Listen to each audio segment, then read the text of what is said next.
روز بخیر بینندگان عزیزی آزادی، امیدواریم که سلامت هستید. برنامه نوید بامدادی است با تازه ترین خبرهای تاجیکستان و جهان. من مولا رجب یوسفی تا 10 دقیقه دیگر شما را همراهی میکنم. امروز 13 اپریل است و ساعت در دوشنبه 11.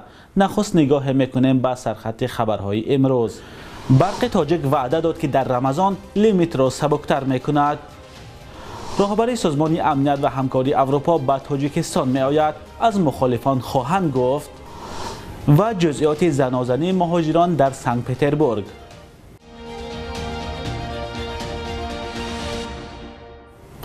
شرح بیشتر خبرها.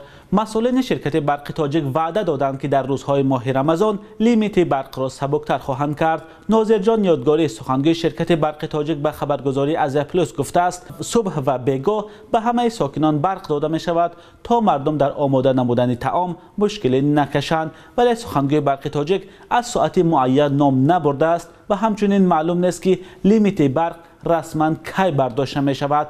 از روز 5 ینور امسال در تاجیکستان محدودیت انتقال برق جاری شده است. بر اساس آن انتقال برق از ساعت 11 شب تا 5 صبح به منزل ساکنان دهه ها قطع کرده می شود. این در حالی است که در ماه رمضان ساکنان باید تا ساعت 4 صبحانه و یا به اصطلاح معروف سحر خورک کنند.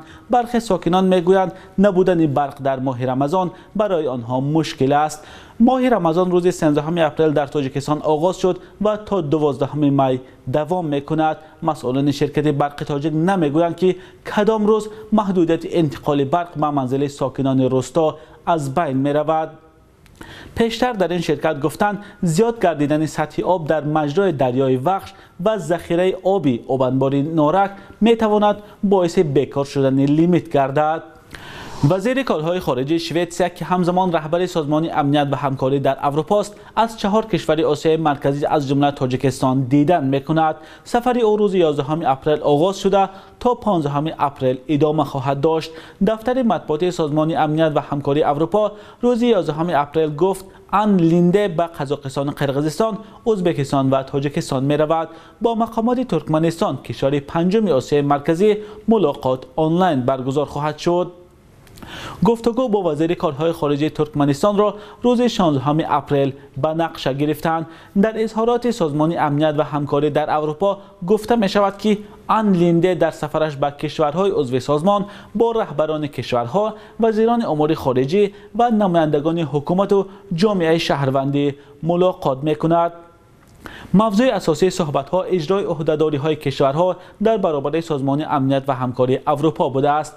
در میان برنامه‌های سفر دیدار از اکادمی سازمان امنیت و همکاری اروپا در بیشکک و آشنایی با کالج مرزبانی این سازمان در دوشنبه ذکر شده است. در اظهارات گفته می شود که موضوع امنیت فراگیر، همکاری‌های منطقوی، نقش فعال زنان در رشد جامعه از مسائل است که ان لینده در این سفر در میان میگذارد.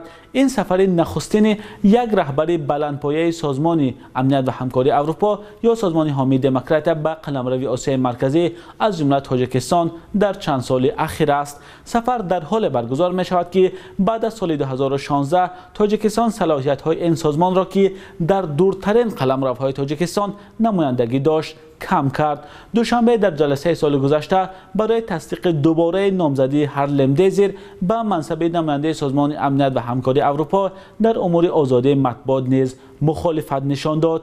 یک انتقاد دوشنبه از سازمان عبارت از 53 عضو و حامی انتخابات آزاد و مطبوعات مستقل این است که در برابر مقامات رسمی کشورهای عضو به نمایندگان مخالفین هم منبری برابر می‌دهند.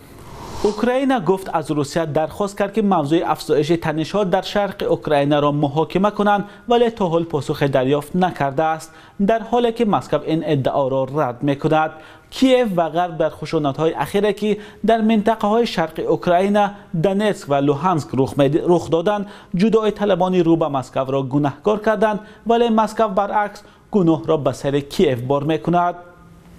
در نوارهای ویدیویی و عکس‌هایی که اخیراً نشر شد دیده می شود که نیروهای روسیه در مرز شرقی اوکراین و هم نیم جزیره کریم تجمع می کنند و این حالت نگرانی‌ها از احتمال ارسال نیروهای روسی به اوکراین را بیشتر کرده است. در اظهاراتی که روز 12 اپریل وزارت خارجه اوکراین نشر کرد گفته می شود که بر اساس سازش با مسکو و شریکان بین‌المللی از روسیه رسما سوال شده است که حضور عظیم نیروهایش در چند روز اخیر در مرز با اوکراین و قلمروهای اشغال شده را شرح دهد.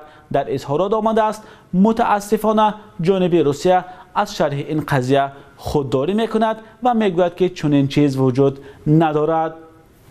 در اظهارات همچنین آمده است که کیف از روسیه خواست که نیروهایش را از مرز اوکراین دور کند و پخش سخنرانی‌های جنگ طلبانه و خبرهای دروغین را خاتمه بدهد.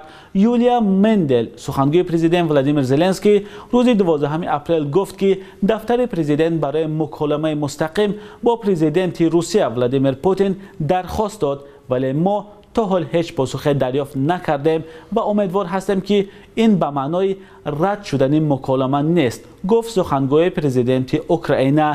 خبرگزاری های روسی از قبل دیمیتری پسکوف سخنگوی کرملین گفتند که از چنین درخواست ها هیچ خبری ندارند.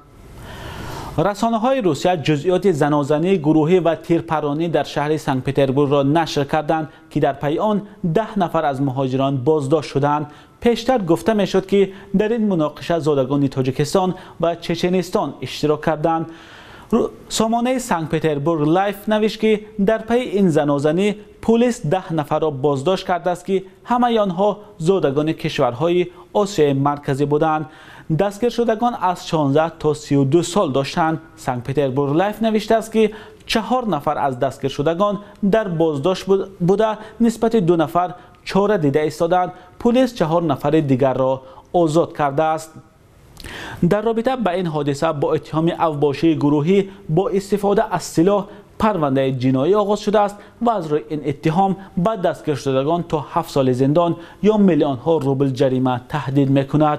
پیشتر نشریه کامسomolskaya pravda نوشت که زدوخورد شام 9 اپریل در مرکز تجارتی پیک رخ داد و شاهدان حادثه پلیس را به جای حادثه دعوت کردند. نشریه می نویسد که کارمندان حفظ حقوق در جای حادثه تیرهای رزینی را پیدا کردند. بینندگان عزیز، شما درباره پروازها میان تاجیکستان و روسیه از ما زیاد سوال میکنید. پاسخ ما این است که در این سمت فعلا یگان تغییرات جدی به میان نآمده است.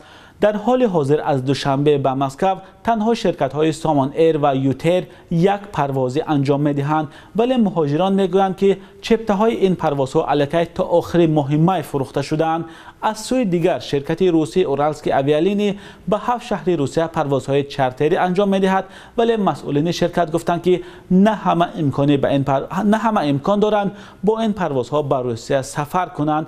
از سوی دیگر نرخ چپته پروازهای شرکت اورال به گفته مهاجران از 10,000 سومان بالا است و اکثریت امکان خرید آنها را ندارند. در حالت دسترس شدن یگان اطلاع مهم در این باره حتما ما شما را در جریان می‌گذاریم.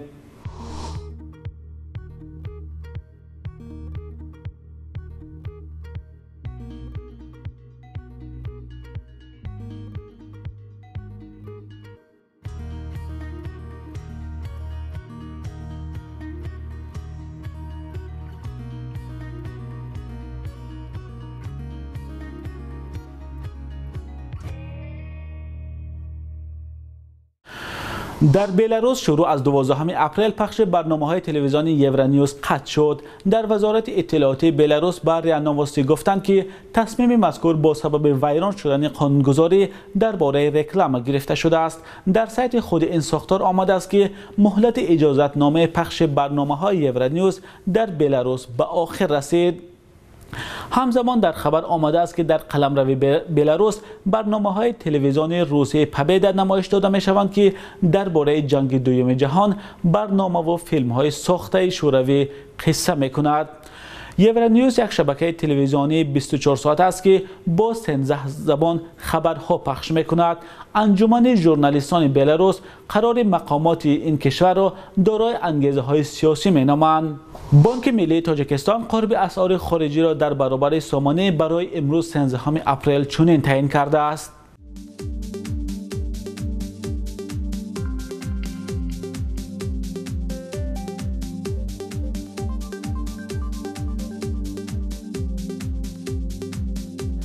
بینندگان عزیز، تشکر که تا آخر برنامه ما را همراهی کردید. ما همیشه در تلاش آن هستیم که تازه ترین خبرهای تاجیکستان و جهان را به شما رسانیم. برنامه من بعد ما ساعت 14 به وقت دوشنبه و 12 به وقت مسکو تقدیم شما می شود. تا آن دم در پناه خدا باشید.